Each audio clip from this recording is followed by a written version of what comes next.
Hi, so I'm here with George Monbiot again, and we spoke last spring, and we also had a conversation last week, or that was posted last week with Jenny Jacques, the actress. But I did want to talk to you about your second column on this issue for The Guardian, and the headline was something about, how did this is all under the control of a bizarre cult. And I sort of wanted to get your thoughts on what you meant by that in terms of presumably the Science Media Center and sort of what the cult behind that.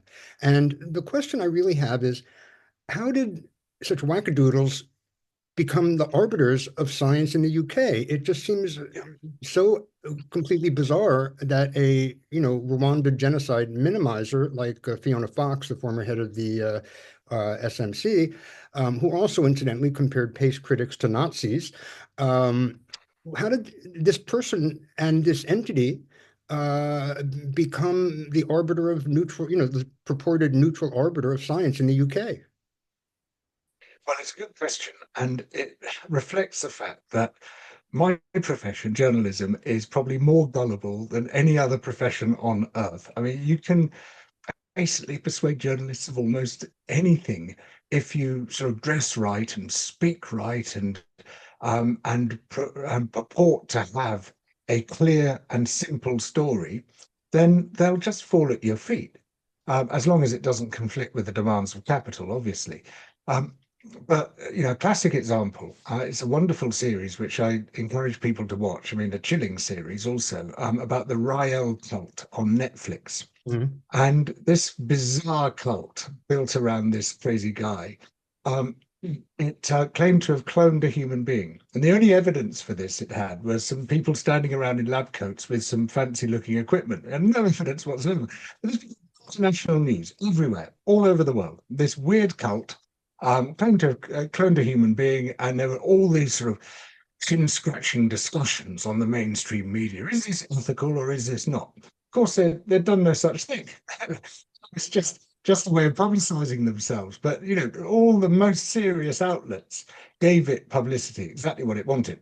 And what we're seeing here is something really strikingly similar in some ways. So the cult in this case is the weird organization which emerged from something called the Revolutionary Communist Party, Mhm. which came into being in the late 1970s amongst many other little tiny left groupuscules, all competing over the same territory, all calling each other splittists and sellouts and all the rest of it. And so you had to distinguish yourself. If you were one of these small groups, you had to show how different you were from everyone else. Mhm. And these were the people who did it more effectively than anyone else because they were different from the other left groups in that they went over to the extreme right.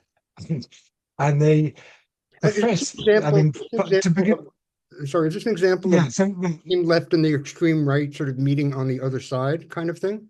no, no, no. I don't think that horseshoe theory really stands up very well. This is a question of attention seeking and positioning. We now see the attention economy sort of swarming the entire world, but at the time, these guys were sort of pioneers of, let's just say, outrageous things and get attention, and then we get followers, and then we get income, etc. They were among the pioneers of the model which is proved so disastrous right across social media today. And this was long before social media existed. And they were also pioneers of the culture wars Mhm. because that's the way you get attention. They found very quickly that you get attention that way.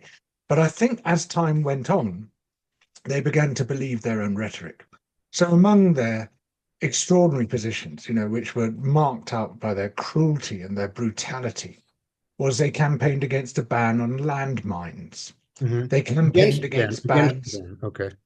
against a ban on landmines. They campaigned against a ban on child pornography. They campaigned against the European bans on tobacco advertising, What kind against of the rationales? UK ban. What's their argumentation there about why they would I want mean, to? it's just like there should be no impediment to what they call human freedom. I see. So the classic libertarian approach, but of course the freedom is very narrowly defined. So it's the freedom of people with power, with agency, to do what the hell they want to other people, which then, of course, massively inhibits the freedom of those other people. If bosses are free to drive down wages and treat their workers like shit, then when workers aren't free to have good working conditions and good wages, it should be so blinking obvious. But this particular strand of brutal libertarianism has managed to obscure that simple truth. Anyway, they began to build a brand and build a reputation on this extreme brutality, this great cruelty. And one of the consistent strands in this thinking is that there's no such thing as victimhood, that people who are victims should be disregarded because they're all whingers. I mean, this is highly ironic because when I started calling them out on some of this, they instantly went into victimhood mode. You're a witchfinder, you're a McCarthyite, we're the oppressed, you're doing it, they're the biggest whingers who ever existed when it's them on the receiving end. But, like so many people, they can give it, but they can't take it. And so one of the maybe that you've been writing about them long before you got involved in this particular Oh, issue. yeah. You were writing about them 20, I don't know how many years ago when you first wrote about them, but they've been on your radar before the entire MECFS aspect that we're talking about now. Yeah, it's nearly 30 years that of because what they used and what's made them so effective is that they learnt their Trotskyite entryist tactics, from the left, because they came from the far left. They came from. I beg your pardon? What does entryist mean in this context? Entryist means a way of capturing institutions and moving it. You move into organizations, institutions, you capture them, you take them over, and this was a tool used by Trotskyites for a very long time, for well over a century. That tool has been used hitherto to pursue left-wing aims, but they used it to pursue right-wing aims, extreme right-wing aims, often verging on the far right. And now some of them have actually been working with the far right. And so they found it was a very effective formula. The entryist tactic can work very well. You pursue an agenda which works very well for capital, for billionaires in particular, and no one ever lost money by telling billionaires what they want to hear. And you combine those two things, and it makes you into a very effective force. And so they began penetrating various aspects of national life in the UK. And then, for reasons which I think are becoming obvious, but never been properly explained, in the early 2000s, they started colonizing the interface between science and the media, until science communication in this country was almost monopolized by former members of the Revolutionary Communist Party. And we see it across several of all really the major science communication organizations were either founded by them or taken over by them, or senior positions were occupied by them. It's a really striking pattern, which I document in an article from 2003 called Invasion of the Entryists, if people want to look that up. And among these people was Fiona Fox. Now, Fiona Fox was one of the stalwarts of the Revolutionary Communist Party. She wrote for its publications under the alias Fiona Foster. They all tended to use pen names, and wrote some really outrageous stuff, genocide minimization. And she actually did write something about ME at the time, and basically said, effectively, it's all in your head. It's about having the wrong attitude. Actually, if you join the Revolutionary Communist Party, you will protect yourself against it because it gives you a path forward in life. I see. Okay. So she was kind of bought into the psychosocial explanations for ME before she started moving into science communication. She has no background in science, incidentally. In fact, none of them who occupied that interface do have a background in science. But it seems to me, and this is guesswork because so much of them is opaque, but it seems to me that they saw that interface as being a highly vulnerable and crucial place to occupy. Vulnerable because journalists are so damn gullible, but also because there were so few other people already in that space. Now, as you know, science is blinking complicated. It's Mhm. really, really complex. It has lots of cross-cutting currents. Trying to get your head around even any one branch of science is nigh on impossible because there's so much being published. There's so much really difficult, complicated work out there. Any one day, there'll be new papers in that field. And if you're following it, you have to try to understand them. That's very hard. Now, journalists are on very short timelines. This is why they're gullible. It's why they're so susceptible. So they don't have time to do their own thinking and to do their own research, the great majority of them. I mean, there's a few of us, and I think you and I are examples, trying to pursue what I think of as slow journalism, Mhm. where That's a good you phrase. don't produce very much. You take your time, you dig deep into it, and hopefully what you do produce is actually well researched and of quality. But most journalists don't have that luxury, and I'm not blaming journalists for the time constraints they're under. And so they pursue what the very brilliant investigative journalist Nick Davis calls journalism, Mhm. rather than journalism. You're just churning it out and you're reciting what other people are telling you. You're just repackaging press releases and the rest of it.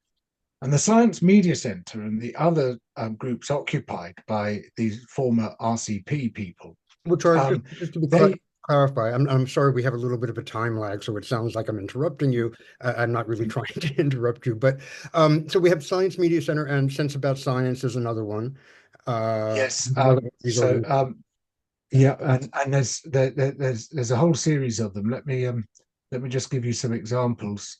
So there's the Genetic Interest Group, for example, which was quite influential at the time. They have um, let me see, just looking down the list. Um, yeah, the Progress Educational Trust, campaigns for research on human embryos, Okay. um, So there are Gene a lot of these Pool, groups. yeah, the British Pregnancy Advisory Service, Human Fertilization and Embryology Authority, the Pro-Choice Forum. All these were all at about the same time were occupied by former members and associates of the Revolutionary Communist Party. I mean, it's just totally bizarre. You would think, what the hell is going on here? So when it comes to the Science Media Center, we also know that Professor Sir Simon Wesley was involved in helping to set that up, or was there near the beginning. Do you have any idea what the links, how that nexus came about? Well, he was a founder member, and I'm not sure that he actually established it, but and I don't think he had any prior links with the Revolutionary Communist Party. But it's easy to see how and why they found each other, Mhm. because one of the things which I meant to say before is that in this whole narrative of there are no victims, you shouldn't listen to people. They actually said at one point those who have suffered the most should be listened to the least. They pursued this attack on what they call the therapeutic culture and medicalization. And they're Ah, saying, our states of mind are being turned into medical conditions and they're being treated as if they were medical conditions, when actually we should be just telling people to buck up, to get tough, not to be such wimps and to stop whinging. Um, and so it's not really surprising to me that they meet people pushing the psychological explanation for MECFS, who are saying, it's a question of attitude, it's a question of your state of mind. If you can get a better, more positive state of mind and have cognitive behavioral therapy and you have graded exercise therapy, then you can sort yourself out. And of course, what we now know, and in fact many people have known all along, is that MECFS is a physiological condition. It's just much harder to see than, say, a broken leg or a knock on the head, but it's just as physiological as they are. one of the interesting things, where you talk about that they're against victimhood, but when the Pace trial came out, they did orchestrate a media campaign that portrayed the scientists as victims. So it sort Yeah. of seems like a role reversal there that they're going for. So the only people who can be victims are powerful people. because this is all about powerful people. So the people who have freedom in their worldview are powerful people. They should have freedom to do whatever the hell they want, regardless of the impact on other people. And the oppressed are the powerful. And just as they were instantly started shouting victimhood, as soon as I began to dig into some of what they were doing and expose some of the extraordinary links they made, particularly with the far right, then the powerful scientists who share their worldview, they became victims. And so what they did very successfully was to foreground the narrative that the people promoting what we now know was deeply flawed research, thanks to you and others who exposed that. We now know it was just bad science. They were the victims because sufferers from ME/CFS were complaining about what they knew to be wrong. They just knew that these treatments which were being foisted on them, such as CBT, such as graded exercise therapy, such as the lightning process, did not work and actually could be harmful to them. They knew that their condition was not a psychosocial condition. They knew it was physiological. They were desperate to get better. That's something every ME patient I've ever come across is desperate to get better. That is a sort of common thread throughout it. And here were these people saying, it's your fault. Even if they didn't use those words, they were saying, you've got the wrong attitude. You've got a bad attitude. You need to change your attitude. You need to change your worldview. You need to change your psyche, and then you'll overcome this, which, we now know is as inappropriate as saying to someone with a broken leg, you improve your attitude and your leg will get better. It'll heal straight, And we know that they were wrong. And the patients knew they were wrong. Now, unfortunately, a very, very tiny minority of patients sent abusive and in some cases threatening messages to some of those scientists. Now, that's never right. That's unacceptable. But that became the story. Just to be actually, sorry, carry on. Just to be clear, I just want to make sure to say this, that in the tribunal, on hearing the Pace case, Trudy Chalder, who was one of the Pace authors, acknowledged that they hadn't had the only harassment that they'd received of the Pace authors that she could talk about was that she was heckled sometime at a conference, and so we don't really have a full picture of what abusive things were sent. Apparently, Simon Wesley did receive a very, very vicious video that respected barrister had seen and said, yes, it really could constitute a death threat. But beyond that, we don't really know how much of these purported threats, because I've also been accused of harassment and I haven't harassed anybody. I've just criticized people very strongly. So we don't actually know how much of this how many people might have sent abusive letters or how many did not, or how many sent letters that were sharply criticizing them without, in fact, being what a normal person would consider abuse. So I just wanted to clarify that kind of confusion. I mean, it's clear that the accounts of abuse were exaggerated. I mean, some did happen, but then some of it. I mean, I read that, for instance, that big Reuters article written by Kate Kelland about here's Michael Sharp, this victim of abuse, and he did receive some rude emails and messages. I read them and I thought, okay, yeah, people shouldn't send messages like that, but you should see my timelines. I mean, every day I'm getting much worse than that. Far, far worse. Right. As a journalist, we receive these things. As a journalist, we're used to receiving these things if you write about controversial topics. Yeah. And I'm not saying it's good that I receive them. No one should send this stuff. But, it's like, honestly, that's the story.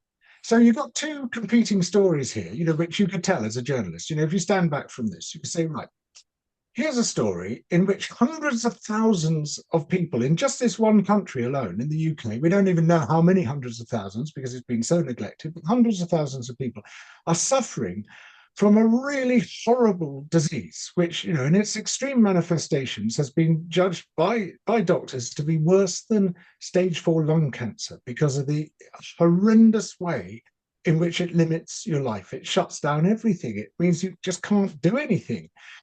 It's a really awful, awful disease. It should be a medical priority, and it's been grossly neglected for decades. And worse than that, not only have the resources not been put in to investigating this disease and treating it properly, this awful illness, but in fact, patients have been mistreated on a grotesque scale. They've been told that it's a psychological issue. They've been given treatments which we know can be actively harmful, such as graded exercise therapy. And these treatments have been mainstreamed because of the influence of this very powerful but wrong lobby.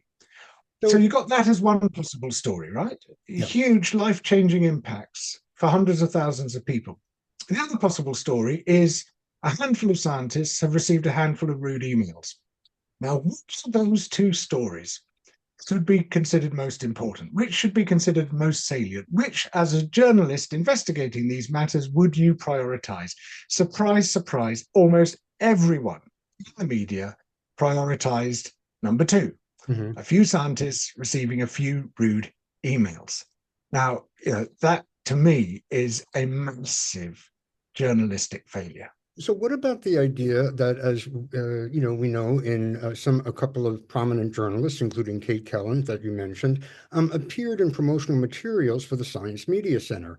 I know that when I was a full-time reporter for the San Francisco Chronicle, if I had appeared in promotional materials for the public relations agency that was handing me a lot of stories, even if it's a nonprofit, it's still functioning as a public relations agency and a communications agency. If I appeared in promotional materials, I mean, I wouldn't be allowed to. And if I did, without telling my bosses, I'd be sanctioned or put on suspension or lose my job. So I don't understand. And in some of these, they basically acknowledge that they sort of outsource their journalistic credibility, their journalistic fact-finding or, expert finding, as Kate Kelland said in her piece, that she could have looked for experts, we could have looked for experts about Fukushima, which is what she wrote about, but they wouldn't have been as good as the Science Media Center was, and so we know that the ones that they gave us were the best ones we could find, and so on. So it just seems to me like an acknowledgement, without even recognizing it, that you're outsourcing one of your core journalistic functions to a public relations agency. And I'm just wondering why is that okay in UK media? Yeah, no, you're absolutely right. That's exactly how it looks to me. An outsourcing of judgment, and journalists should never do that. I think what we see here is a dependency relationship, is that journalists have become dependent on groups like the Science Media Center to tell them what to do and what to think, because they don't have the time, they don't have the capacity, they might not have the intellectual capacity either to make their own decisions.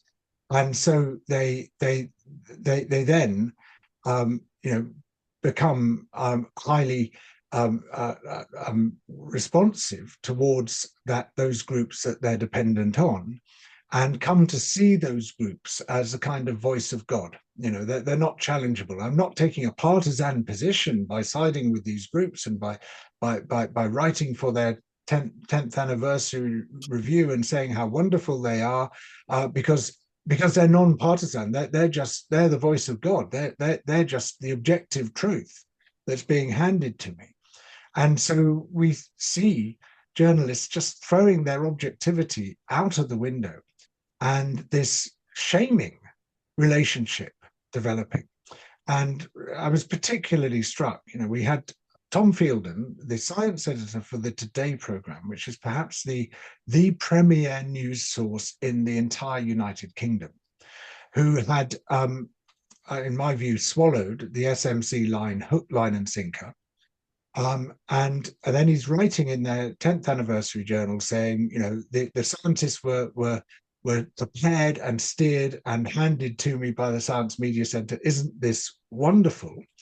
And then he receives from the Science Media Center a nomination for this highly prestigious award, Science Journalist of the Year from the UK Press Gazette, after giving them exactly what they wanted in the media. And he then gets that reward.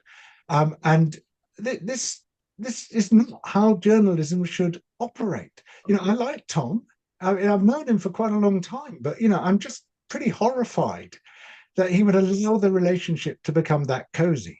let me point something else out about that, because he was writing about the lightning process study, and that was what he was covering, and that was what done by Professor Esther Crawley, and he hasn't, as I then pointed out, that was a completely fraudulent study because they violated core principles of academic research, and I complained to the journal, and the journal spent a year and a half investigating, and then published a 3,000 word clarification, which is astonishing because it's half as long as the article. You never see 3,000 word corrections. Then they published another 1,000 word editor's note explaining, sort of in tortured language, why they were not retracting this piece of garbage. Now, I didn't see Tom Fielden reporting on the fallout from that study. Maybe he did and I didn't see it, but I mean, I think if you're going to be a responsible journalist and you've talked about somebody getting these complaints, you should then report that the study itself has proven to be a piece of shit. And I haven't seen that kind of reporting coming from it, so there's really no follow-up on that. That's absolutely right. And you choose your position and you stick with it. That's not what news reporters should be doing. So one last question I want to ask you. I Yeah. know I'm in Ireland right now, and I've just noticed, although this happened a little while ago, that the Science Media Centre has a pilot program for Science Media Centre Ireland. And so I'm wondering what cautionary words, I don't know if that will take off and be a full thing, but they do seem to have some ambitions for sort of globalizing or for at least expanding their mission. So I'm just wondering what messages you might have for, and maybe the Irish Science Media Centre, has a different thing. I don't know anything about the Irish Science Media Centre, but I just wonder what words of caution you might have for Irish journalists who might be inclined to go along with this and just take whatever the Irish Science Media Centre says as gospel. Yeah, I'd say make your own judgments. Don't allow yourself to be steered. This might present itself as a non-partisan source, and maybe things will change. Maybe things will be different in Ireland. But what we've seen so far in the UK is that it's a hyper-partisan source which has an agenda, well, a series of agendas, and was set up with the help of someone who had an extreme, cruel, and brutal far-right libertarian agenda. This is not a neutral source of information. Okay, George Monbiot, thank you very much. I really appreciate your time. Thanks.